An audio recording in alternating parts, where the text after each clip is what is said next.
12 மணிக்கு பிறகுதான் காலை சாப்பாடே சாப்பிட போறேன். ஒரு வேலை விடயமா வெளியில போனது. இப்பதான் வீட்டை வந்த நான் வந்த உடனே கடலை எடுத்து சூடாக்கி போட்டு சாப்பிட வலிக்கிட்டாச்சு. ஹார்ட் ஒர்க் பண்றோம், முன்னுக்கு வாரம். டே 34 வாங்கோ பாப்பம். கனடாவை பொறுத்த வரைக்கும் எந்த சாப்பாடா இருந்தாலும் சூடாக்கி தான் சாப்பிடணும். ஏன்னு சொன்னா கொஞ்ச நேரத்திலேயே சாப்பாடு வந்து குளிர வலிக்கிட்டுரும். ஏன்னு சொன்னா இங்க வெதர் வந்து அப்படியே சாப்பாடை முடிச்சிட்டு எடிட்டிங்குள்ள போக போறேன். எடுக்கிறது நிறைய வீடியோ, எடிட் பண்றதுக்கு தான் நேரம் இல்ல. இப்போ எங்கேடா நடந்து போறேன்னு தான் யோசிக்கிறீங்க. முக்கியமான டாக்குமெண்ட் ஒன்று எனக்கு வேறணும். அது வந்துட்டு தான் வேறையிலையாண்டு தான் பாக்குறதுக்கு போனான். அங்க போய் பார்த்தா உள்ள நாட்டு கடைகள் விளம்பரம் தான் வந்து இருக்குது. என்னத்தை சொல்ல, நாங்கள் ஒன்றை எதிர்பார்த்து போவோம். அது இல்லைன்னு சொன்னா சரியான கவலையா இருக்கும் எல்லோ.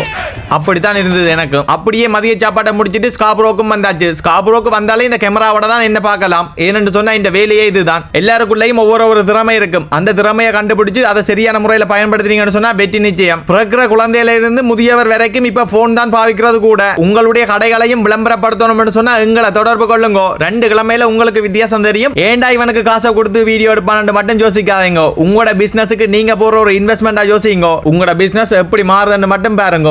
என்ன நாளைக்கு சந்திப்போம். பாய்.